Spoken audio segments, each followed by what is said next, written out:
Good day, my plant foldies. This is Richie at Growfolds, and today we'll be local nursery plant shopping at Green Acres Nursery and Supply in Irving, Texas. As always, please make sure you are hitting that like button for this video, as well as following me on Instagram at Growfolds. If you like daily 1-hour plant shopping videos, please subscribe to my YouTube channel with the notification bell on. As you can see right over here, I just picked up a Rex begonia, and this is a continuation of my Green Acres Nursery and Supply tour. This is part 2 of the Irving, Texas location. Like I said in my previous video that I haven't been able to visit this location for quite some time. There are 2 locations of Green Acres Nursery and Supply in the Dallas-Fort Worth area. This is where I am based at, and you can see that I am now at the begonia table. This is a beautiful dark foliage angel wing begonia, and as I've talked about in my previous videos, angel wing begonias are a little bit easier for me to personally take care of. Now, my grandmother, she can propagate angel wing begonias as if they were just literally weeds that you can find in your garden. She multiplies them very easily. Begonias are a little bit more of a challenging plant for me personally. So for those that are new to my channel, plant foldies, I call my viewers and subscribers plant foldies. Let me know if you actually grow begonias, and it's interesting that they have the maranthas or the prayer plants also mixed in with the begonias. What I do like about Green Acres Nursery and Supply is that the fact that they have their plants really organized. I love the merchandising of the plants.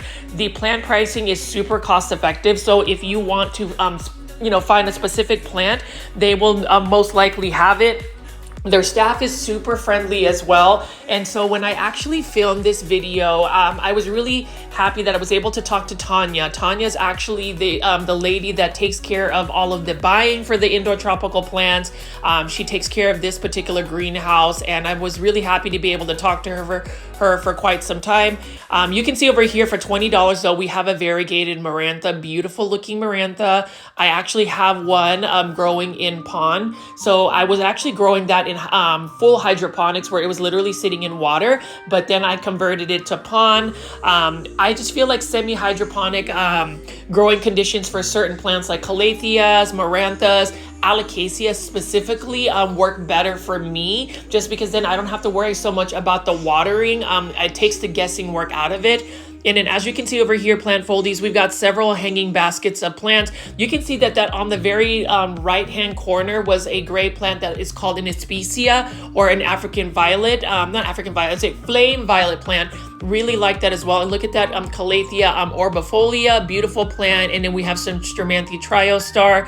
Now this calathea right over here is one of the biggest heartbreakers. I believe this is a calathea of some type of Rospicta. I don't know all of my calathea varieties that well, but it is a beautiful calathea. I like that it has large round foliage. And then this is a Stramanthe triostar. Now, I actually got one at a big box store called Target, and I was really surprised because Live Trends was actually selling one. I believe I got it for $20, but what I do like about this plant is it's not as finicky as a calathea. It's not as big of a diva as a calathea. It's such a beautiful plant because obviously there's so many colors going around it. Not only the tops of the leaves, but the bottoms of the leaves have that beautiful marine, like that maroon foliage. So I like that a lot. Now, I forgot what this particular calathea's plant ID is. This one is for $9.75. Look at the dark foliage underneath, as well as that beautiful green and dark green foliage on that particular calathea. Now, with calatheas in general, you don't want their soil to dry out completely. You want to keep it more on the moist side. So I would say when the top of the soil is about 20% dry, go ahead and give it a full soak. It also helps to give it really good humidity levels. I would say the humidity level needs to be around 60%. With my plant room, and what's really exciting, plant foldies, is that I have been working on my plant room for quite some time now. I've got 2 humidifiers there, and it stays within that 65, sometimes 70 range to really up that humidity. I've just noticed that it has made the difference in terms of my plants. And whenever you go to like a local plant nursery like Green Acres Nursery and Supply, you'll notice that they do have like a greenhouse and they have like a misting situation for these plants. So they are literally living their best lives. As you can see right over here, plant foldies, we've got a Spathiphyllum domino for only $15.50. So this is a variegated peace lily. What I like about the peace lily is it is a very easy to care for plant in a sense that it can tolerate very low light conditions. Like, I know that some people may not believe me when I say this, but you can actually grow a peace lily in the bathroom with no windows and it will still do fairly well. Would it grow pretty quickly? No, because it most plants still need quite a bit of light. I say this in all my videos, but if you are planning on growing plants, the best happy medium would always be bright indirect light for these tropical plants. And you will get the best coloration, the best leaf sizes, and just the best health out of the plant versus putting them in a low light situation.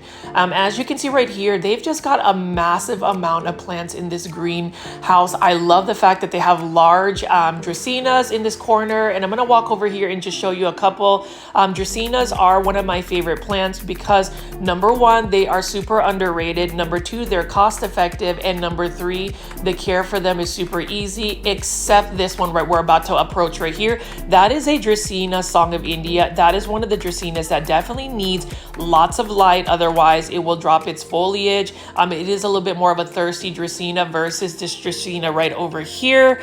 I love that Dracaena can get this large. So for those that go to like big box stores like Lowe's, Home Depot, or Walmart to find your Dracaenas, typically like Costa Farms will sell them for 3.5-inch planters as like an exotic angel plant. These Dracaena can grow this large or even larger. Dracaenas are also low light tolerant. They are a little bit more drought tolerant than the typical plant. And so I just feel like people need to add Dracaenas to their collection. I pan away over here, plant foldies. Look at all of these large foliage plants, these larger size plants. There is this whole notion that either we grow plants to grow them those large sizes, or if you want that instant gratification, you can just go to a local nursery like this and buy a large Dracaena marginata, for instance, or even this Dracaena warneckii right over here, this green one. For me, whenever I look at certain plants, especially if it's a plant that's a little bit more costly, like I'm not going to buy a large like Monstera albo, for instance. Sometimes I will settle for a smaller variety of that plant because you'll save a little bit more money. But, for certain plants, you can buy plants at a large size for a pretty good deal. So it just really depends on the price. I always say if the price is right, I'm probably going to buy that plant. Now, I haven't spent a lot of time talking about air plants, but you can see that Green Acres has a bunch of different types of air plants with a bunch of accessories. Some people are under the notion that air plants that they're not really alive. I do think that they are. As far as air plant care, I know to water them, you would just soak them, let them absorb the water, and then let them dry out completely, and they should be good. I have been told that air plants tend to like to be more on the drier side.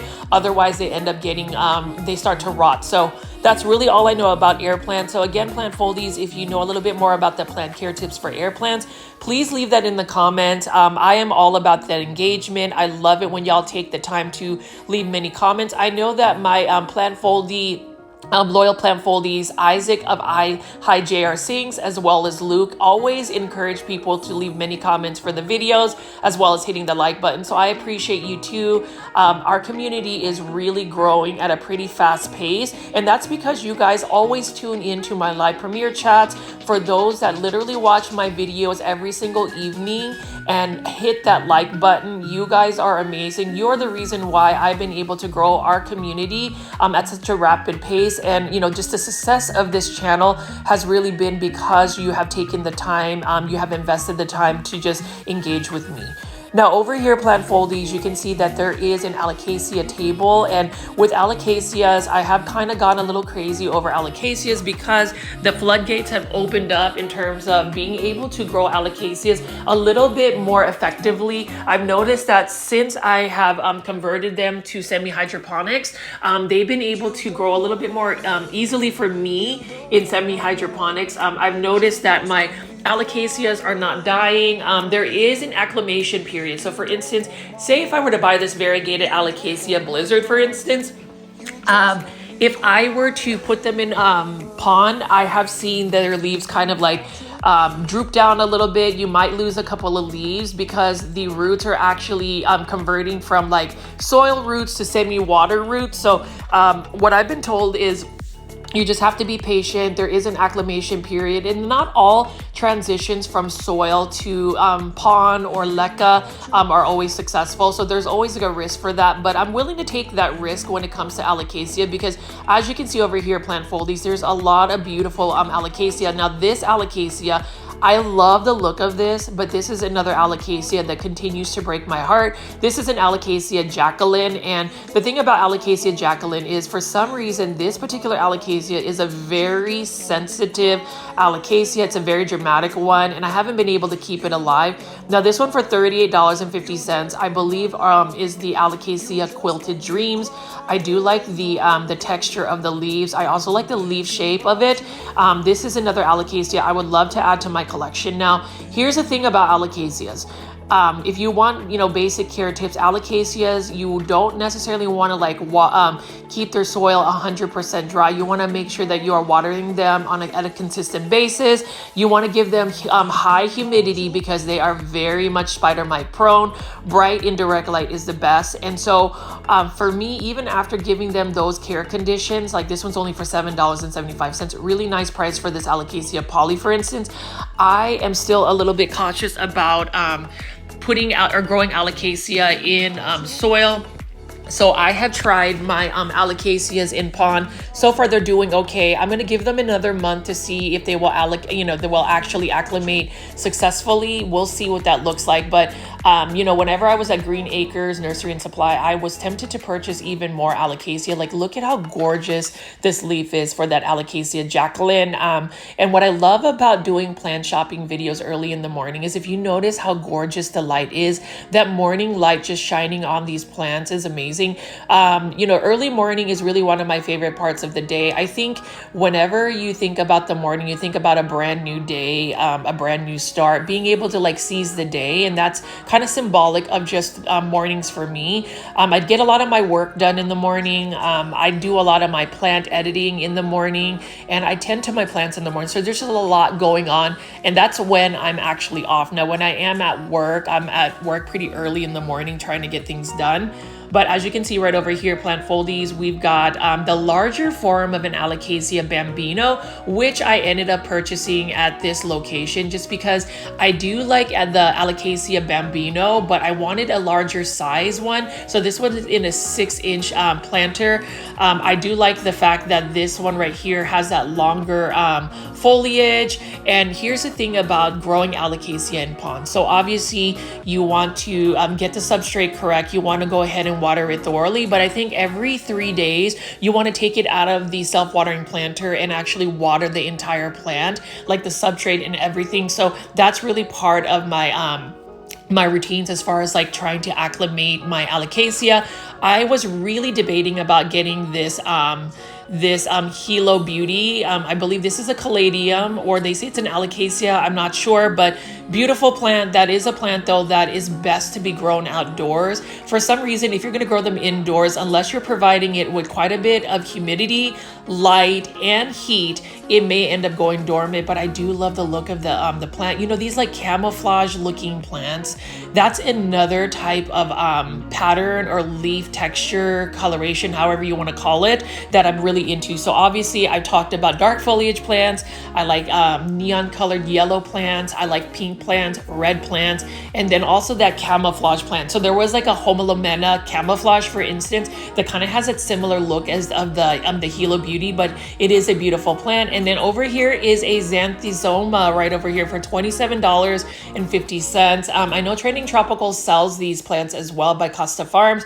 This is another plant that I do want to eventually add to my collection. And I think the reason why I want to add it to my collection is obviously look at that really stark veining on the leaves. It just gives you that jungle vibe, and I am all about that jungle vibe. Over here we also have, let's see, an Alocasia Yucatan Princess. And what I like about the Yucatan Princess is obviously the pink stems, but if you look at the leaves, it's got a metallic shine about it, and metallic looking plants also give me just, I just love them. And you know, the I guess the beauty of growing plants is really being able to join the new, enjoy the nuances of a particular plant. You can see that they just have a full table of Alocasia. So if you ever want to just like start a collection of a specific type of plant, if you go to Green Acres in Irving, Texas, or even the Melissa location, which is where I really frequent that just because it's closer in proximity to where I'm based at, I would recommend it. Again, whenever you do plant shopping at any store, whether it's a big box store or a local plant nursery, I would do a little bit of research on the particular plant. So whether if you're looking at that plant specifically at that very moment, you can always Google search it and see if you can find these plants. Now, for $27.50, they have some pretty large varieties of the Syngonium starlight. So Syngonium starlight is really interesting because when you look at the leaves, none of the leaves are pretty much the same arrowhead type shape as you would typically see typically see from a Syngonium. It kind of has like mutations of that, so which makes it really easy to differentiate it from all the other plants. Now this one right here is only for $7.75.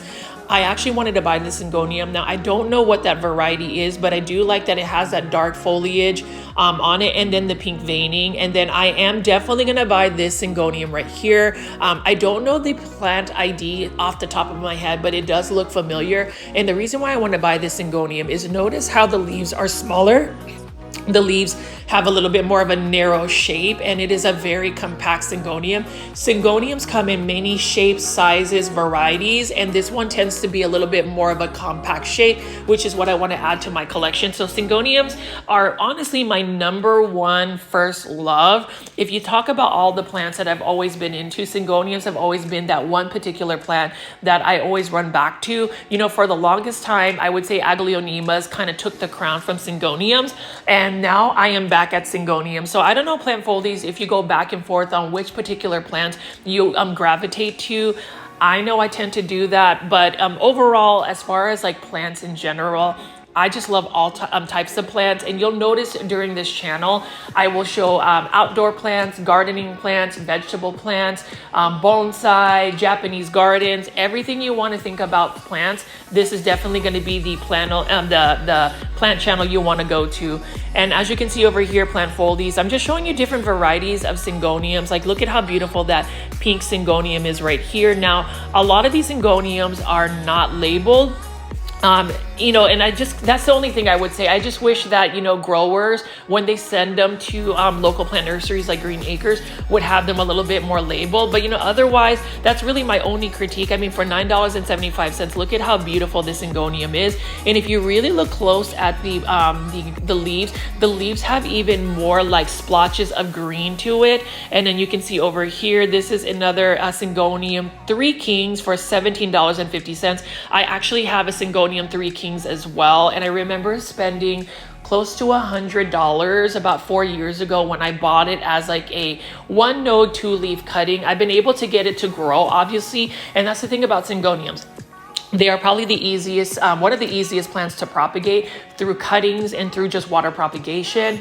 They're easy to multiply. And so what I would say is with Syngoniums, if you're able to get them to trail, take a bunch of cuttings, root them, and then stick them back into the mother plant so you have a more full plant. Syngoniums in general like to climb. So, if you want them to really give you that mature leaf, or they change their actual arrowhead shape to more like trilobes, definitely put them on a moss pole, a totem pole, and let them climb. If you let them trail down, their leaves actually end up becoming smaller and smaller. Now, at this table, we're also looking at some Peperomia. So this is another Peperomia obtusifolia. Here's the thing about peperomias. They are considered basic plants because you can see them often at many local nurseries, but they're easy to care for plants. They do require a little bit of bright indirect light. That's what they would thrive the best. But as you can see here, this one is just a green Peperomia obtusifolia. This one actually has blooms. You can see that those little rat tails are actually its blooms, so it's living its best life. And then you can see over here, these dark foliage plants are the Pilea Pan Am, and I love the Pilea Pan Am because it actually has done well for me. It's a little bit more forgiving forgiving than most pileas. This one's only for $7.75. And the thing about pilea plants as well is it requires a little bit more not like humidity, but for this one I've been able to get away with it just drying out completely, which is actually a big shocker for me. Needless to say, some plants can be a little bit more forgiving, and that's the plants I tend to gravitate to. You can see over here, this is another type of Peperomia. Look at the texture of this Peperomia plant foldies. Really nice looking plant. And with Peperomias and pilea plants, there's so many different varieties, and so at Green Acres they have a table full of them. This one is a really nice looking one as well. Notice how it has red stems, and then when you really look close at the leaves, there's a little bit more texture. I would recommend those plants as well for anybody that is starting to grow plants as a beginner.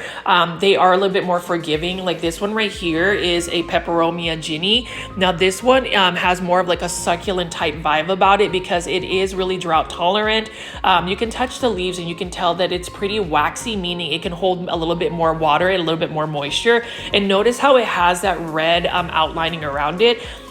You get that nice coloration when you sun stress that particular Peperomia. And when I talk about sun stressing means you're giving that particular plant a little bit more light than it needs. It's not necessarily putting it in full sun where it can burn it, but it's pushing it to the point where it's getting too much light without actually hurting the plant. It's actually increasing the coloration. And you can see that one was a Hydra. It actually wasn't a Hydra helix. It's actually an Algerian ivy. And then now we are actually at the Hoya table at Green Acres Nursery and Supply in Irving, Texas.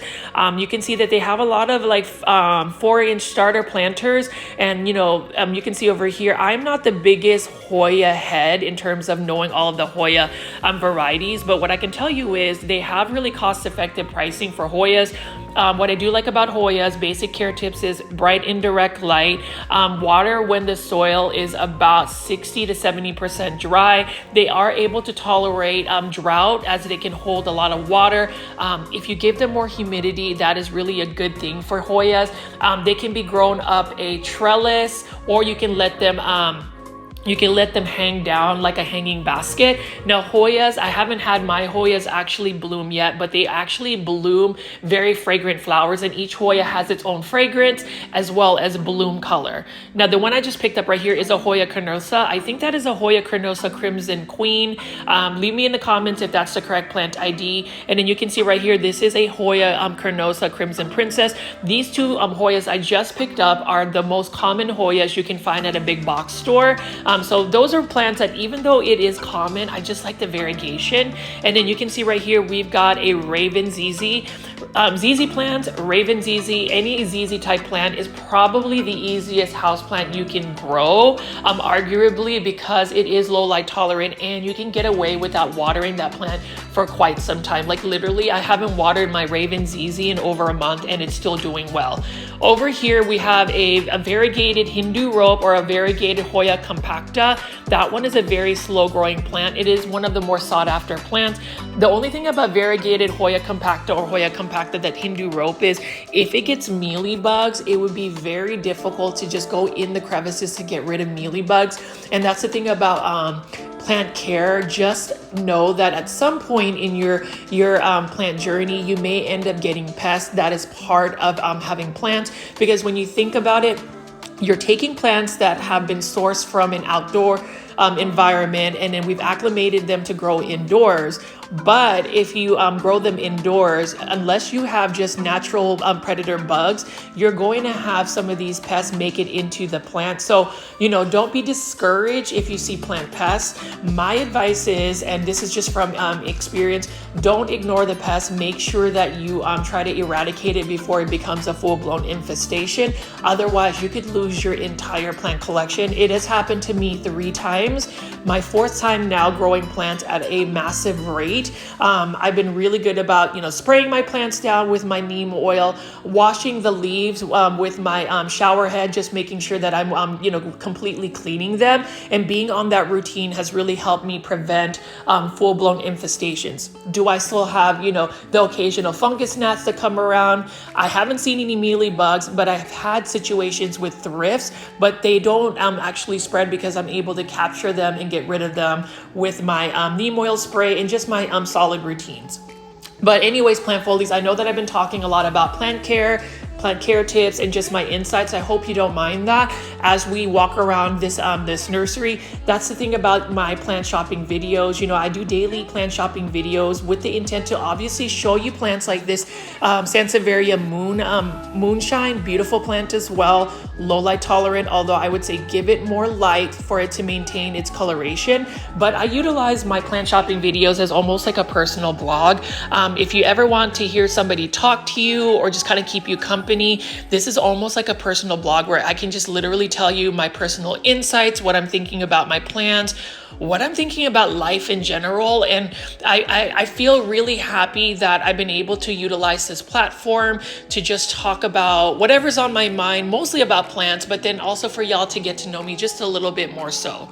And speaking of getting to know me a little bit more so, just know, I know I've been talking about this plant foldies, but I really am working on getting on my houseplant tour. I'm getting super excited because I'm actually going to take the time to really edit them. So if you notice, a lot of my plant shopping videos are pretty much point and shoot, voiceover.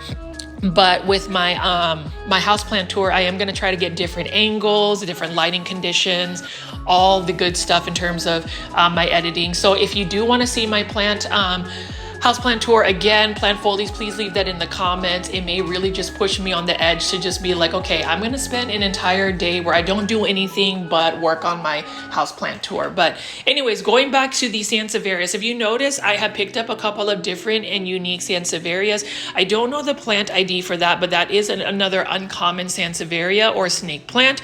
And you can see that they have different varieties. I would say for Sansevieria, they're known as or marketed as an easy to care for plant. I would say yes, and they also are marketed as a plant that is effective at cleaning the air. I would say yes. So if you want fresh air, clean air, have a Sansevieria. I actually have one next to my nightstand, and in my mind, I just feel like it's keeping the air around me as I sleep clean. So that's another benefit about having plants in your home, is that you are guaranteed cleaner air because these plants are filtering out all of those toxins and just really purifying the air. Now, as you can see over here, I always gravitate to this Dracaena. This is a Dracaena Florida Beauty, and the thing about it is, it's just the speckling of the leaves. Now this one is a more challenging Dracaena to grow though. If you compare it to the typical Dracaenas, it doesn't even have the same shape of leaves, but it is one of those plants that if you are able to grow into a mature form, it is really a stunner. And then over here is one of the most easiest Dracaenas to grow. It's one that you will see at a big box store. That is the Dracaena Janet Craig compacta. And you can see right on the left middle part right here, that is a larger form of a Dracaena Janet Craig compacta. You can tell it's super compact. And then you can see over here, we've got some more Dracaena Song of Indias. I would love to be able to grow a Dracaena Song of India, but the problem is with Dracaena Song of India plant foldies is it needs a lot of light.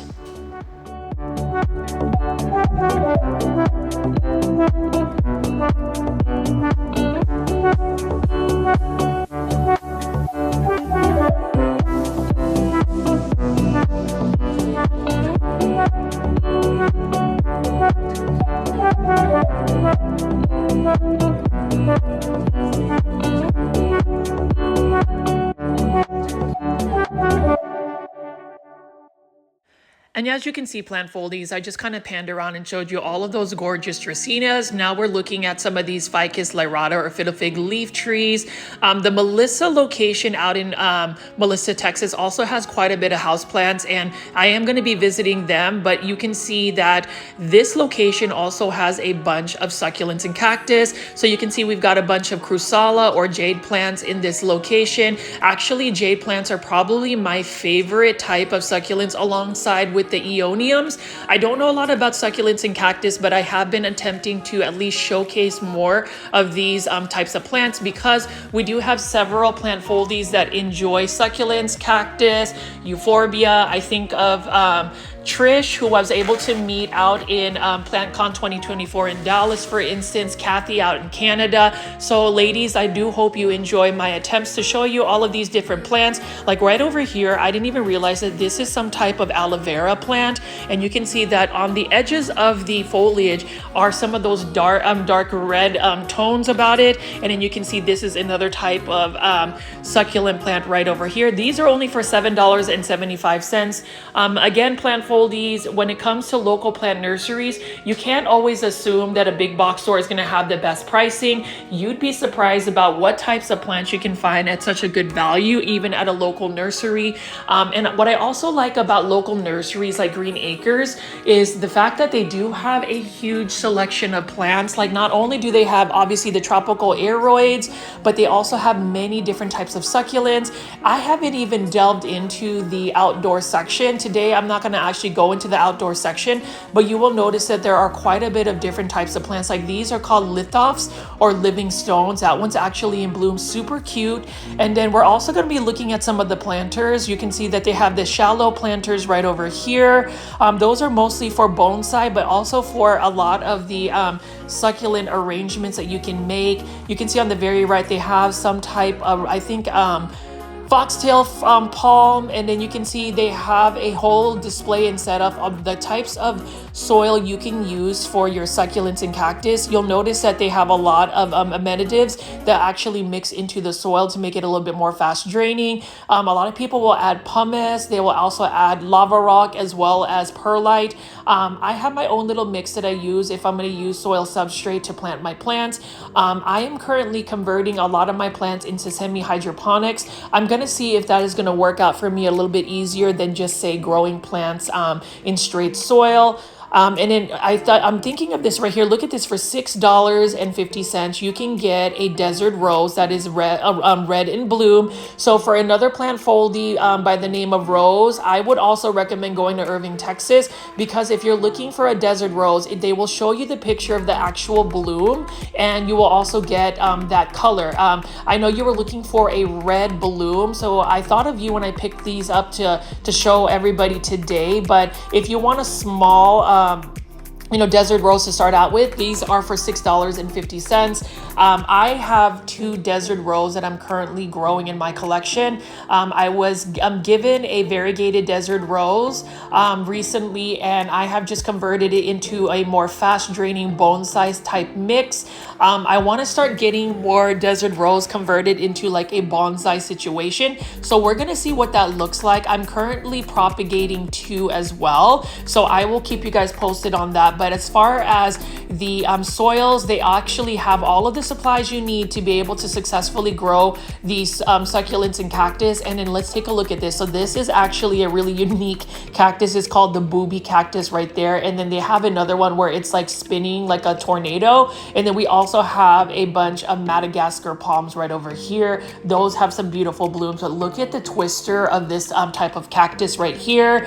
And then we actually have a ghost-like euphorbia. I actually have a small variety that I ended up getting, or a smaller version of it that I ended up getting from a friend of mine. So as far as sourcing plants, you can go to a local nursery, you can definitely go to a big box store, or if you have people that want to gift you plants, plant trade, or even just swap propagations, that's another way to grow your plant collection. And plant foldies, you can see over here another gorgeous desert rose. Now with desert rose, it is definitely a succulent, so what you have to do is you have to give it a lot of light. If you don't provide it with quite a bit of light, it's not going to do well for you. It actually prefers to be out in full sun, and it likes to be on the drier side. So I would not overwater this plant, otherwise you will end up root rotting it. The caudex might end up getting rot.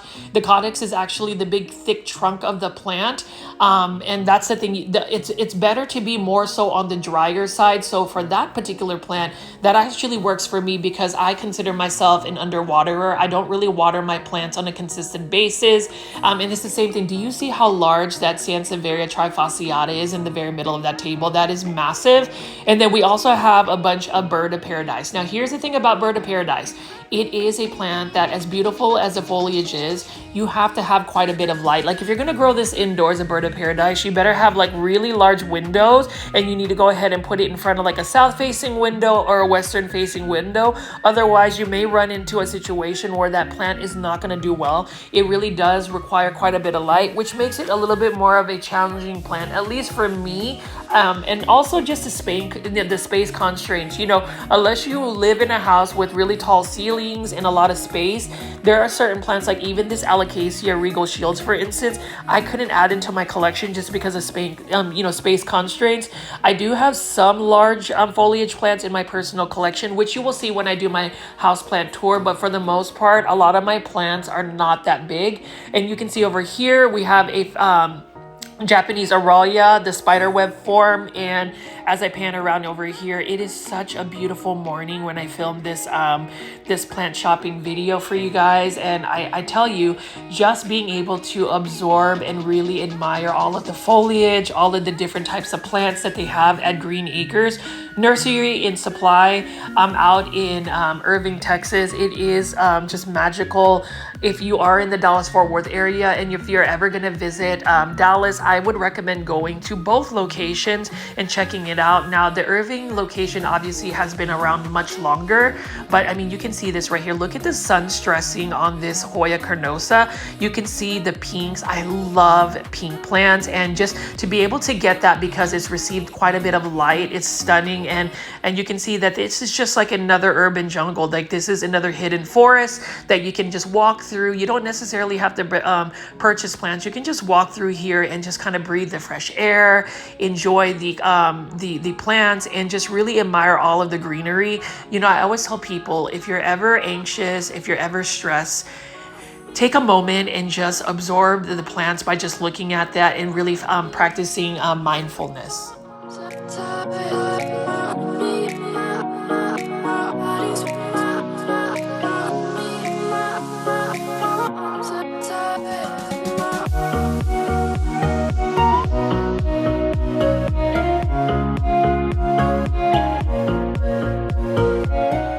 Of course, I wanted to pan over here and show you how gorgeous this Dracaena lime light is. It's so beautiful. I love the look of this plant. And let's see how much it costs. It is only for $45.50. Very good price for a large foliage plant that is also drought tolerant and also low light tolerant. And so I almost sound like, whenever I think about some of the commentary I do for certain plants, you can tell that I think that I could be like a spokesperson for a specific plant, like the Dracaena. I really do think that people need to add Dracaenas to their collection. I know that there may not be a big following. Maybe it's because it's not highly sought after because the value or the price range isn't that high, but I'm telling you, Dracaenas need to be added. And I am going to be buying a strawberry begonia variegated form. This is only for $9.75. I love the variegation, and this is another plant that easily propagates because it's similar to like a spider plant, where it will shoot out little babies that you can chop off from the mother plant and then stick on top of soil, mist it, and it will propagate itself. Like this is definitely the one I'm gonna buy because this is an example of how it's already pushed out a lot of little babies. So for $9.75, I'm literally getting five plants. I have the main plant and then 4 little offshoots that I'm gonna definitely propagate. But I have been wanting to get one of these plants. Now, if you give it more light, it's going to give you better variegation. And so, you know, this is an easy to care for plant. Now, there is the typical strawberry begonia non-variegated form that you can find at a big box or typically in a hanging basket by Costa Farms. But I do want that variegated form because I do like the pink tone around it. And I did want to pan around again and show you the beautiful begonia. So if I were to pick a begonia today, I would definitely want to purchase this one. This one is for $20 though. It is an angel wing begonia. Look at that dark foliage right there. I would want to go buy this and then gift it to my grandmother because I already know she'll be able to grow it to a large size. And the next thing you know, a year later, she's got a whole backyard full of propagations. If you haven't been able to watch my grandmother's video, I did an interview and I actually did a tour of some of the plants she has in her home. That is under the big box or plant shopping video at Home Depot. You'll see the thumbnail where it has a picture of her and her plumeria areas. I would love for you to check that out, Plant Foldies, if you haven't already, or you can team replay it and watch it again. Leave some comments. I actually showed her all of the positive comments she gave my grandmother, and she was super delighted. She was even inspired more, and just to see my grandmother smile, she didn't even realize that she could be like a YouTube star. We joke about how many people actually engaged into that video more so than some of my other ones because of her. So again, Plant Foldies, thank you for showing her a lot of love. Thank you for always exercising positivity on this channel, and also just for tuning in.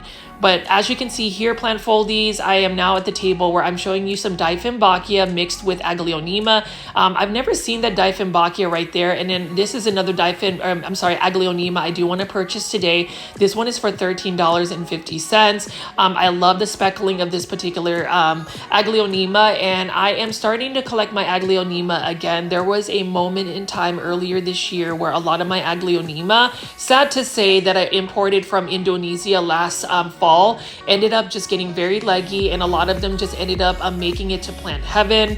I don't even really want to think about the amount of money I lost, just because it is a little bit costly to import Aglaonemas. What I did learn from it is, again, it is all about the routines you have around your plants, the amount of time you are willing to invest in your plants, and also just the type of space and also the setup you have for your plants. So for instance, for me, now having a plant room where I can sit here and observe my plants on a daily basis, enjoy them, being able to water them, being able to have a routine, has made it easier for me to keep my plants from going to plant heaven.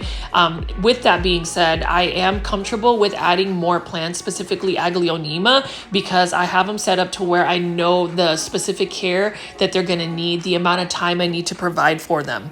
Now over here, Plant Foldies, is a Dieffenbachia reflector. That is another beautiful Dieffenbachia. It's one that is a little bit more finicky because the leaves are a little bit more velvety shape and more velvety texture. So when you have plants that are a little bit more velvet in texture, they tend to be a little bit more spider mite prone, which means you need to either provide a lot of humidity or you need to be consistently spraying the plant with like neem oil.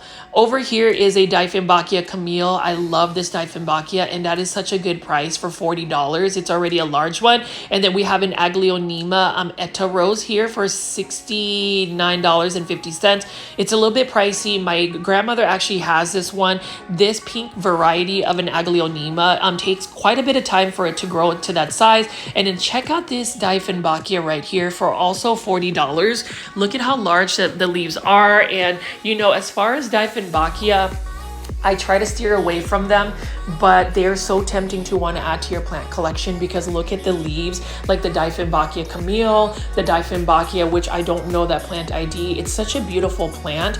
If you're going to grow Dieffenbachia, again, Plant Foldies, you have to have quite a bit of light. So either give them south-facing window, or you can grow them under a grow light, or if you're able to grow them pretty much year-round outside, I would recommend growing them outside because you're going to be able to size up their leaves fairly quickly.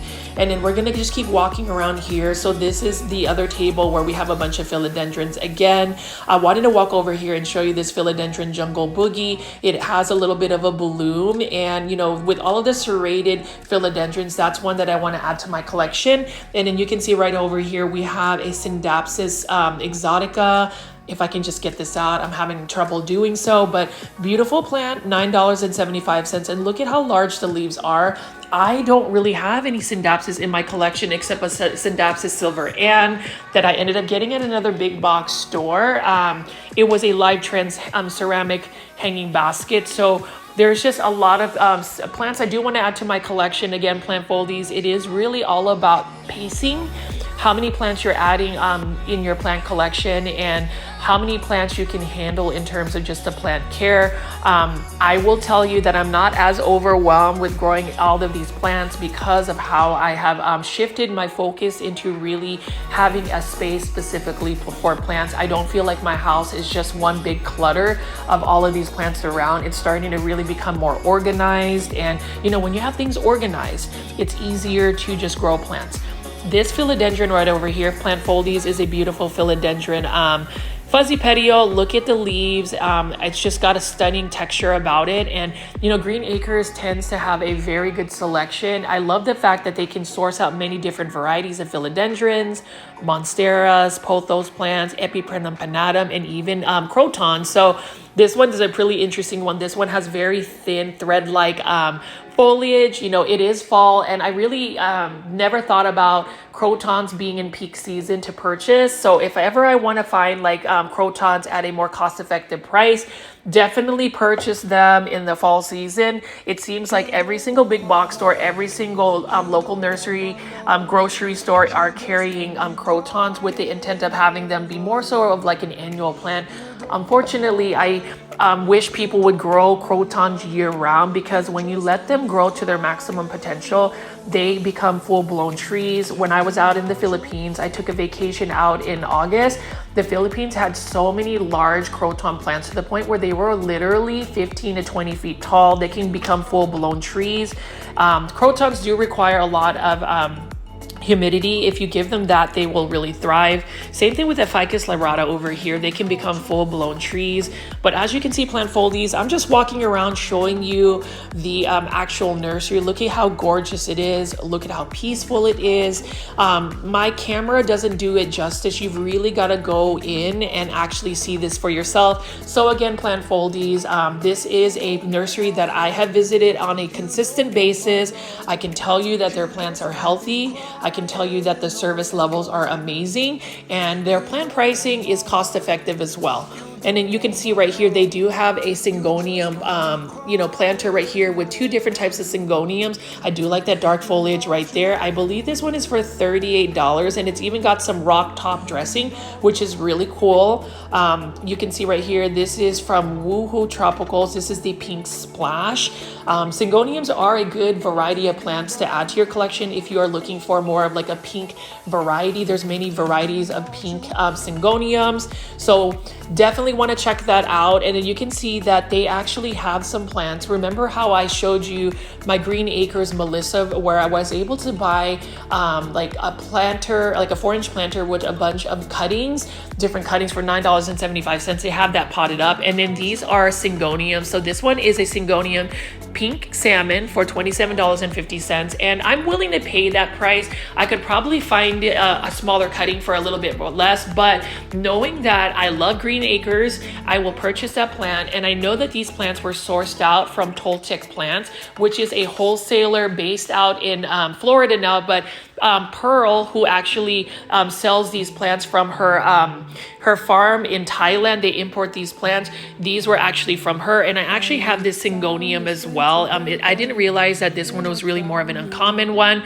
That one was actually given to me as like a cutting from my friend Mike, our Monstera Mike. He doesn't really do a lot of plant content anymore, but a couple years back, he gave me one of those. I've been able to keep a mother plant and grow that, and then look at how gorgeous this pink one is too. I was tempted to purchase that, but then again, I'm not trying to spend $30 on multiple Syngoniums, knowing that I could possibly get cuttings or propagations, but I did want to go ahead and purchase the Syngonium Pink Salmon. This is actually a really nice Syngonium aurea, and the thing about Syngonium aureas are it's hard to find high variegation Syngonium aureas. They tend to be a little bit more finicky about being able to hold their aurea variegation, as well as they just kind of get a little bit crispy as well. But that's another plant I wanted to definitely get. But you can see this is a beautiful pink salmon. I love how the leaves change into more of like a trilobe type situation. And so for those that are looking for uncommon plants, rare plants, easy to care for plants, definitely check out Green Acres Nursery and Supply, both locations. But this one that we are looking at right now is the Irving, Texas one. Like, this is one of my favorite Syngoniums. This is a Syngonium Panda Galaxy, and what I like about it is, obviously, look at how gorgeous the leaves are. Look at that speckling, and this Syngonium used to be so expensive. I spent over $100 about 4 years ago trying to buy a two leaf, one node cutting to propagate and grow. And now you can see that Syngoniums are more readily available. And that's the thing I like about the plant climate these days. We're able to get plants at a more cost-effective price. As I pan away over here, plant foliage, you can see this is the planting bar at Green Acres. So if you choose a plant and you want them to repot it or start an arrangement, you can ask the staff to do that, and they can actually set that up for you. They can give you more plant care tips, and in general, you can just be able to pick the planters, because in my first part of the video, I showed you guys all of the different planters. I did want to walk in here again and just show you all of the plants again, just one last time to kind of pan over. So for those again that have enjoyed the Green Acres nursery tour, I really appreciate you guys. Make sure you're hitting the like button. The second part of this video is going to be another local plant nursery that I often visit. So I hope you will continue to watch this video because there's still plenty of video left. You can see over here, they just have water fixtures. We've got all sorts of different types of philodendron. That's a beautiful philodendron, red imperial. We've got a Dracaena white aspen, and lots of gorgeous plants, big and tall, and just lots of plants to choose from. Again, plant foldies, what do you guys think of the Phalaenopsis orchids? I definitely want to know your thoughts about Green Acres. What plants would you want to see them source out? Have you actually been there? Leave that in the comments, because I do intend to visit them again. I tend to know when they get their restock, so I can keep you posted on any new plants that they're getting.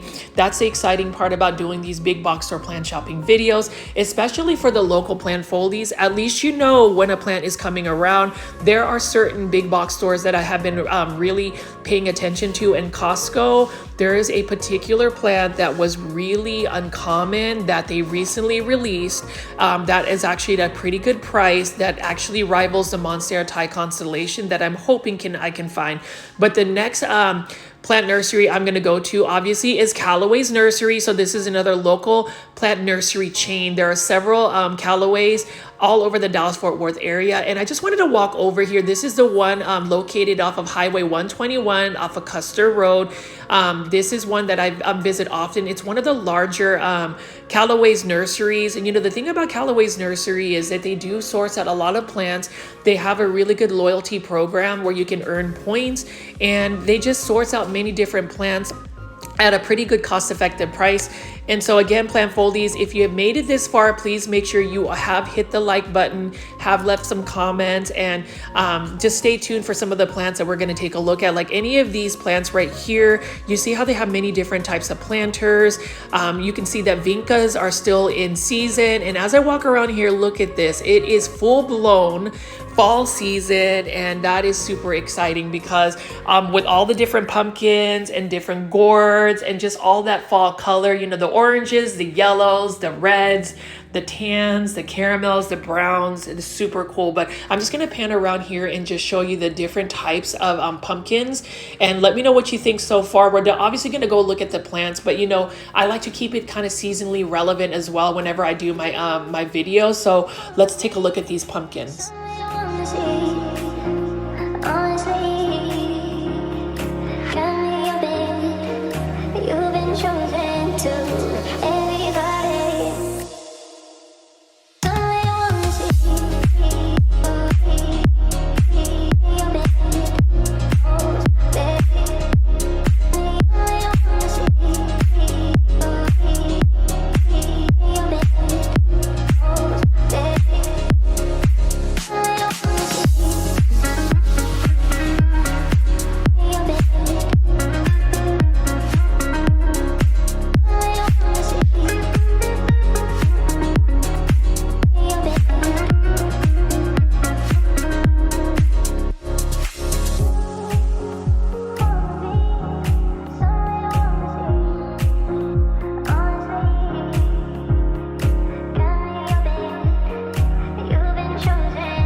Plant foldies, you can see they had so many different varieties of pumpkins and gourds, and now they look like they've sold through a lot of their large foliage plants. Typically this Callaway's is super full, but you can see that people have bought a lot of these plants up. You can see that they have all of these mature specimens of Dracaenas. So this one is a Dracaena Limelight. Again, this is a large Dracaena, considering that typically we'll find this at a big box store like Lowe's, Home Depot, or Walmart, being sold as a Costa Farms Exotic Angel starter planter. That one is only for $40.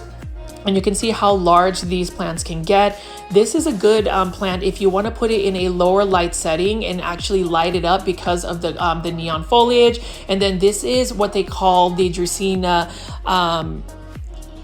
Janet Craig compacta. Yep, this one is another one that, notice how large these green leaves can get, and it's super compact, super cute. And then we also have a Dracaena dorado right over here. Typically we'll find that as another Costa Farms plant, but you can see that that is more of a mature form. This can even get larger and larger, and I love the fact that this one you can actually source out. Now if you're looking for a large foliage Dracaena, I would recommend purchasing it at Callaway's nursery, and the reason being is Dracaena are not fast growing plants. They're a little bit slower growing. So if you want that instant gratification, if you need that statement piece plant, you know, sometimes it's easier just to go ahead and buy it at a big box store or a local nursery like this one. You can see over here, we've got some Dracaena mesangianas, or what you call the cane Dracaenas. Now these are often found at like doctor's offices or corporate offices. I don't really see a lot of people putting these in their plant collections, but needless to say, if you want an easy to care for plant, that is another one I would recommend. You see that at a big box store often, as well as a Schefflera amate, beautiful plant. It does get really large. And then here is just another Schefflera or umbrella plant. My grandmother has a large one like this, and she is constantly propagating from it. She says it's very easy to propagate. I do like Scheffleras. They're an easy to care for plant. It is another plant that not a lot of people are running to purchase, but you can see how beautiful the foliage is.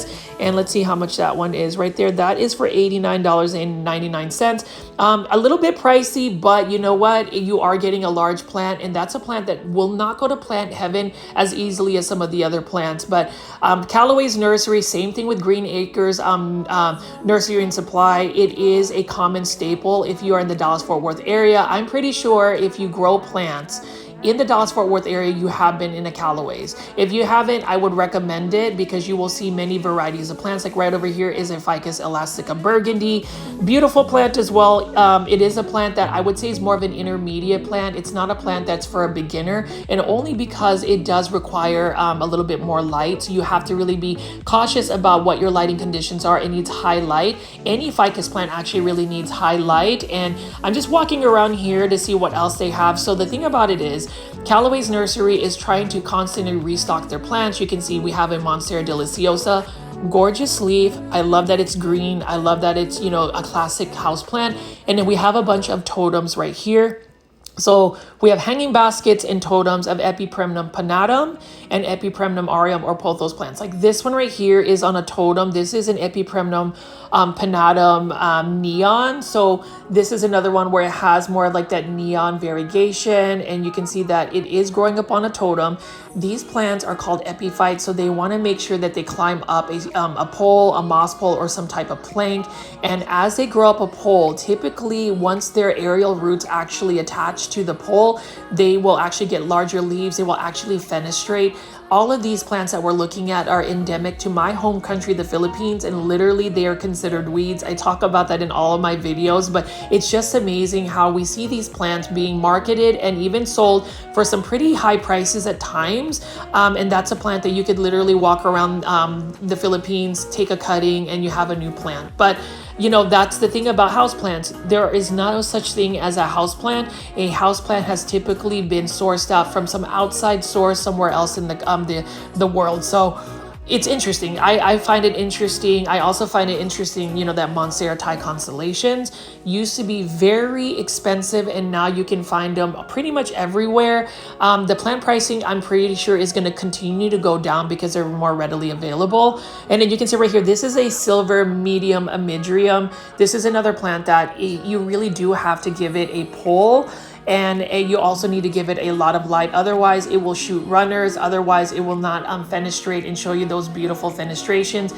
I do love the silver foliage of a silver amidrium. Beautiful plant. I had one, but then I ended up like neglecting it. You know, that's really the problem with plants. Like you can get excited about plants, but then if you start to neglect it, at least for me, if I neglect it and I start to see my plants decline, I kind of just give up, and then they just end up getting abandoned and they end up going to plant heaven. So as I share my plant journey with you guys, plant foldies, I am really transparent about how I am not a perfect plant grower. I have my faults as well. But you know, whenever you think about where you went wrong in terms of just how you sent a plant to plant heaven, try to just reassess it, give yourself some grace, either figure out whether you need to add that plant because maybe you can just make some adjustments in your, you know, the way you water your plants or just the care in it, or if that plant is really not suitable for your growing environment in your home. So those are some of the factors I would recommend. Those are some of my plant tips I would recommend. And you know, as I talk about all of these plant care tips, you can see Proven Winners too has sourced out plants at this local nursery, which is interesting because typically Proven Winners really only sources out to Home Depot. But I love the fact that they have this variegated Wyetii, or also known as a Hoya Kintiana. I actually ended up buying one at Home Depot, but you can see that Callaway's has that sourced out, and you can see that a lot of their plants have actually sold through, which is a good thing. And you can see they actually have little miniature terrarium ornaments here. We've got some Fittonia plants. You can see that is for $19.99. That's really cool, actually. A cool example of making terrariums and how you can decorate them in your home. You don't want my heart, you don't want my love, you just want me crying over you. And when you talk about beautiful pink plants, take a look at these polka dot plants right over here, all of the pink varieties. Look at how cute this little starter plant is. This would actually make a perfect starter plant to put into a terrarium. Now with polka dot plants, if you're able to provide them with a little bit more humidity, they're going to do very well. If you let them dry out completely, they get very crispy, and you can see this is more of a pastel color. This one's in a 4-inch planter for only $5.99. So if you love pink plants, definitely consider getting a polka dot plant. The only thing about polka dot plants is you never really want to let the soil dry out completely. They prefer bright indirect light. Do not give them full sun, otherwise their leaves will get a little bit crispy. But more humidity, more bright indirect light, you should be able to grow these successfully. You can take cuttings and root them as well. They're fairly easy, but you can see that they have lots of pink varieties. They also have the white ones, and so if you are a pink plant lover, this one's only for $9.99, for instance. And look at how massive those roots are. It's already root bound. It's a pretty fast growing plant as well. I'm debating on trying to grow the polka dot plant just because I do like pink plants. So we'll see what that looks like. I'm thinking if I am going to grow it, it's probably going to be in more of a terrarium type setting. And in Cryptanthus, these are interesting plants as well.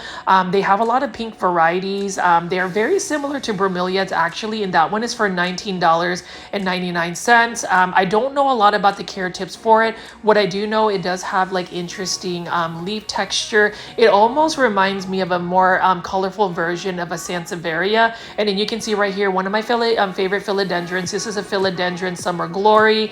I love the satin look about Philodendron Summer Glory. And the thing about it is when it does unfurl a new leaf, it has more of a caramel brown tone about it, which makes it even more interesting.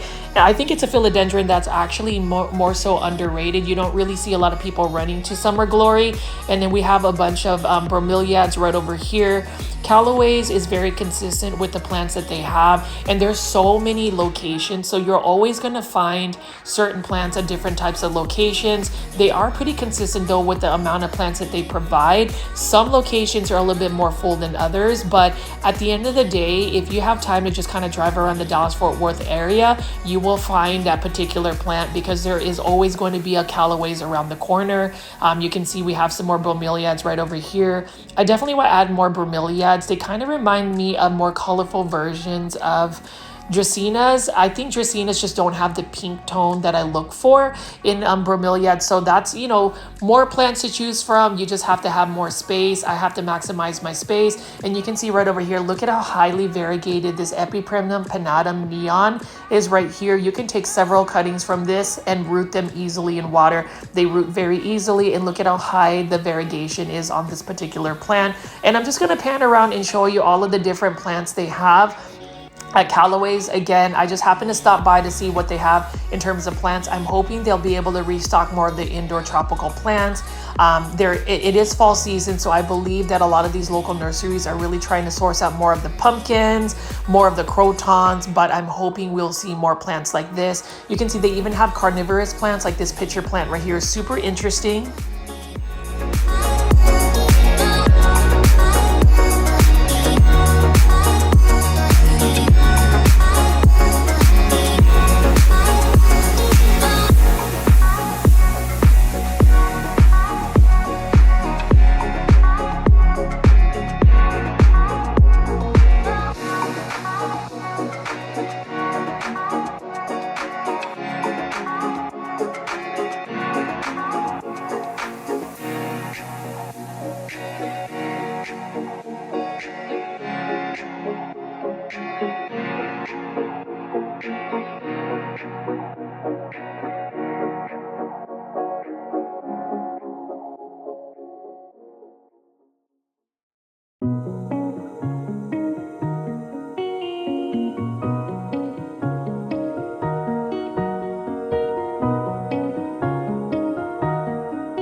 And you can see they've got some anthuriums right over here. So I am now an anthurium lover just because I have figured out that it's very easy to grow anthurium in semi-hydroponics. So I have an anthurium growing in leca. I have another anthurium I transferred into pond, and they have become very easy, especially now that I have a humidifier in my plant room as well. So I'm able to provide them the humidifier. They're growing under some gentle grow lights. My plant room actually faces the south, so they get a lot of natural light as well, and it's just a really good environment for them. I would recommend anthuriums. I'm hoping to collect even more anthuriums, and you can see it is fall season, so they have another croton right over here. We've got some Callaway, and I'm just going to keep walking around and showing you some more of these plants that they have at Callaway.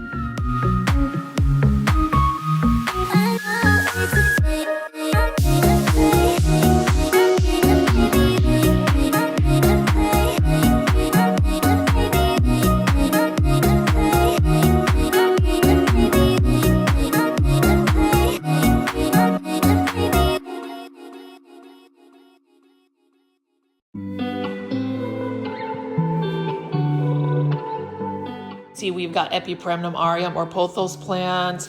We've got some more Aglaonema right over here. This is an Aglaonema silverado, which I would like to add to my collection because it is an easy to care for plant. That is only for $16.99, which is a really good price for an Aglaonema of this size. This isn't a 6-inch planter, and it's already got a fairly good size. There's a little bit of cosmetic damage, but nothing too major. You can just chop off that leaf if you don't like the look of it. And then we have an Aglaonema BJ Friedman. That's another one. Although it is a common plant, I would add it to my collection because it does get some large foliage, and if you want a plant that can tolerate lower light conditions, you can add that. I would recommend still growing Aglaonema in bright indirect light. That way you get the best coloration and just the best growth rate for it, because it'll grow a little bit faster. They're already typically a slow growing plant, but if you give them more bright indirect light. Now, as far as all of these palms, I can't really add palms to my collection because number one, they don't really interest me, and then number two, the lighting conditions for palms, they require just higher light, and it just makes it more difficult. Now, this Dracaena Janicreg compacta, I talk about this all the time. $16.99, easy plant, low light tolerant. That's a plant that gets a very big, but it also can tolerate a lower light setting. So if you have a dark corner in your area, you can still grow that plant and it will still live. I wouldn't say it would necessarily thrive, but you know, sometimes you can't help what growing environments you have, especially the lighting conditions.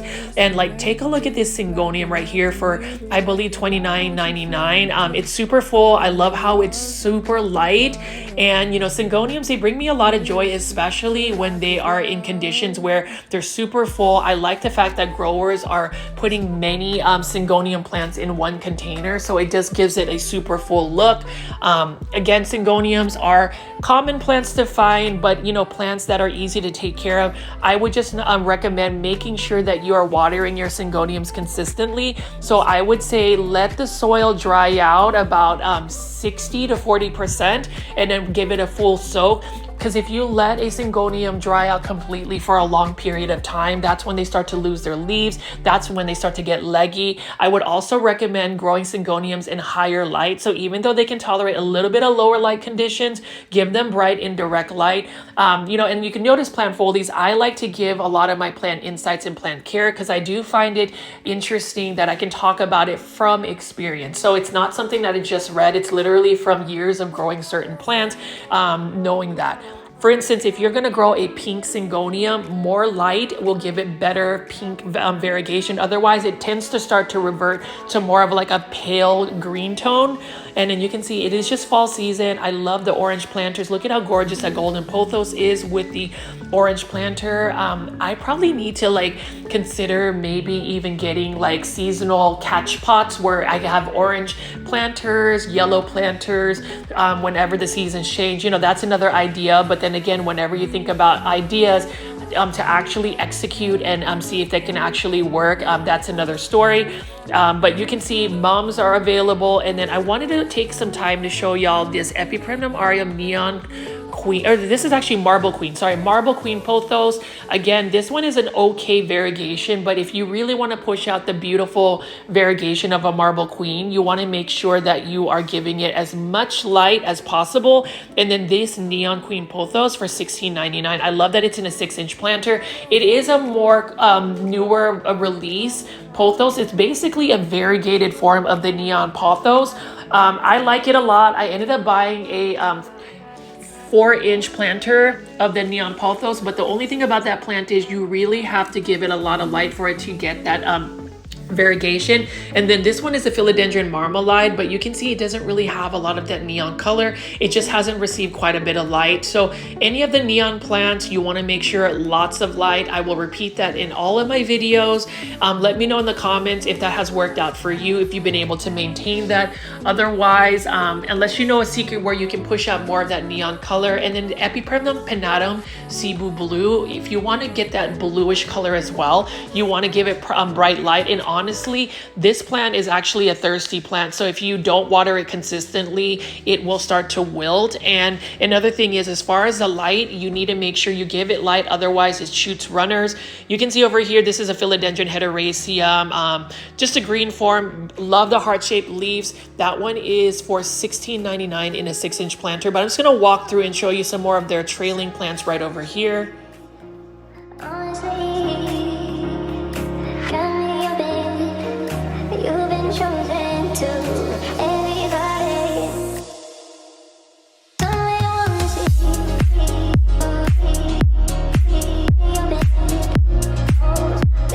I'm going to walk outside real quick and just show you all of the other plants that they have. So obviously they've got succulents out here. We've got different types of plants in terms of crotons. So I'm going to take a look at what plants they have. Obviously they have a ton of croton petras. If you're going to grow crotons though, especially even just for the fall season, make sure you're providing it with quite a bit of light.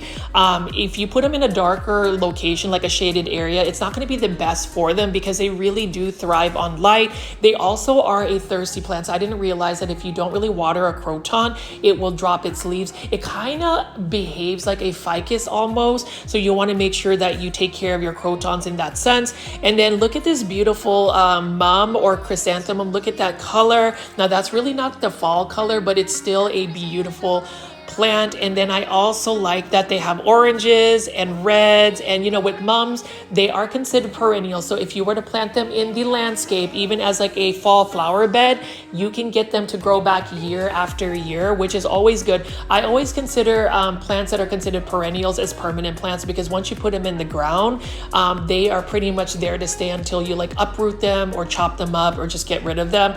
So they are cost effective. And you can see over here, plant foldies, we do have some plumerias. I have a variegated plumeria that I ended up getting at Wild Roots Nursery when I was at PlantCon 2024 in Dallas. Super excited that I got a plumeria. They remind me of my home country as well, because plumerias can grow up to 15 to 20 feet tall. They have very fragrant flowers. Now, when you grow them here, though, you do need to grow them, at least in my grow zone 8B, they have to be in a container because you have to take them inside. They cannot handle cold weather. It is definitely a tropical plant, and it's one that you definitely have to keep away from, you know, cold weather. And then over here, we still have quite a bit of caladiums. I love the look of caladiums. I have a couple, but they're actually growing outside. I haven't really attempted to grow caladiums indoors.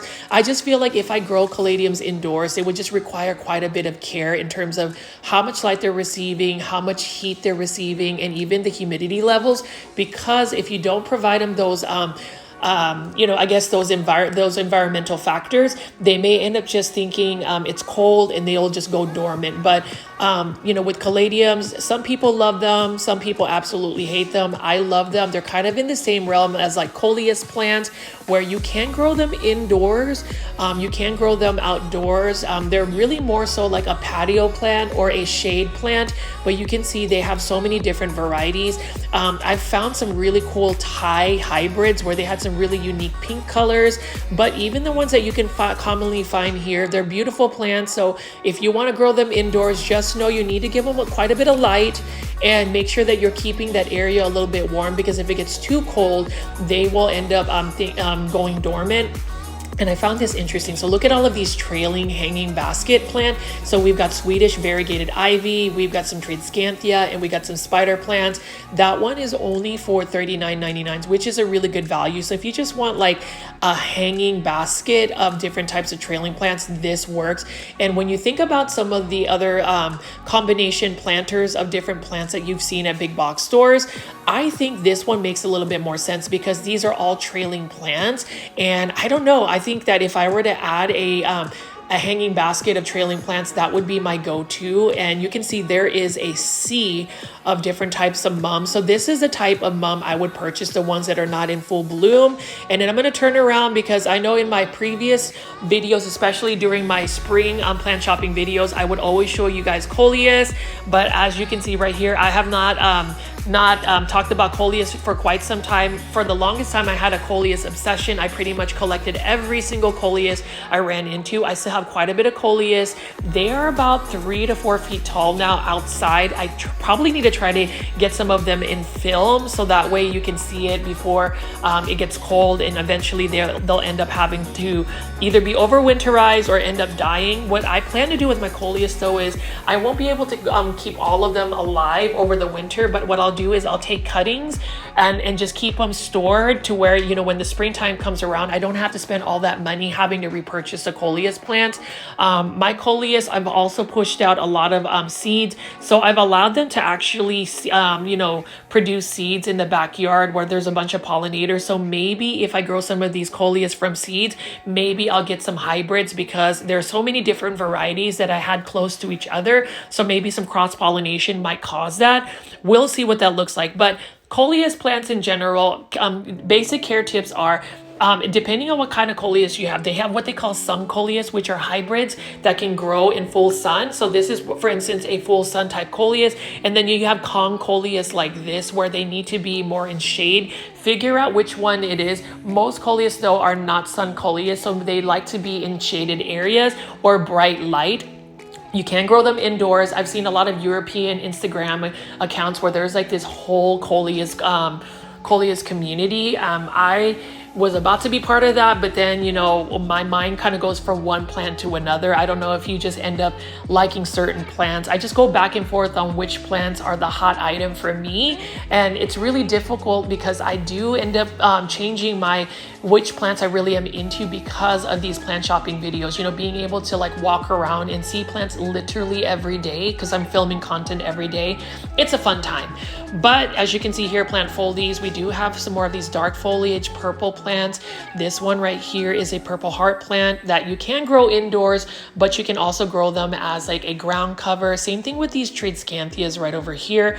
The only problem I have about Dracaenas is unless it's like a Dracaena nanuk, they end up just getting really leggy. So you have to chop them back in order for them to really keep their bushiness. And this is a really nice looking mum. I might actually end up buying a mum just for, you know, just to say that I have a mum for the season. You know, I do love plants that are more seasonally relevant. I'm still trying to figure out why crotons are a fall plant, considering crotons are actually from a tropical country and they grow year round.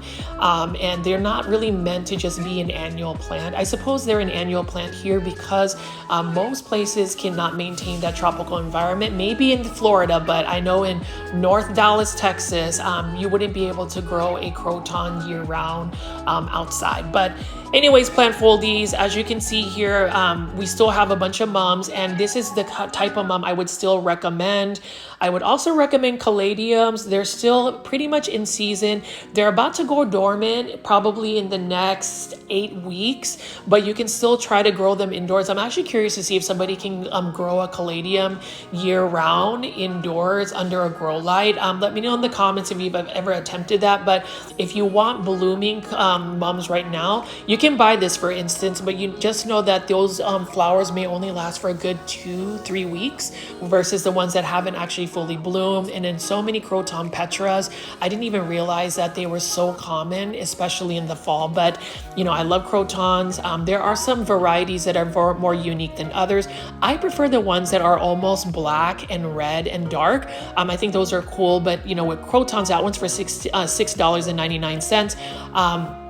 They're easy to take care of if you grow them outdoors. I would recommend you guys growing them, especially even if it's just for the fall season. So again, plant foldies, let me know in the comments if you've grown crotons, if you've been interested to try to grow crotons because of my videos. I'm always interested to see what plants I have plant-fluenced you guys.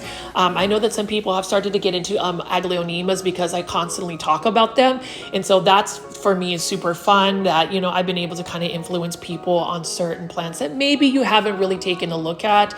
I would love to know your comments on that. But you can see Callaway's has many plants. Like, look at this variegated plant right here. This one, I would definitely want to add that into my landscape. And you can see here's another Dracaena, beautiful Dracaena, and then they just have many different arrangements. So as you can see, plant foldies, I love supporting local plant nurseries. I hope you have enjoyed this video so far. You can see here again more coleus plants, more Tradescanthia, more wax begonia in this little planter. So they do have these custom planters that you can just instantly buy. That one you can actually grow in full sun, that particular coleus.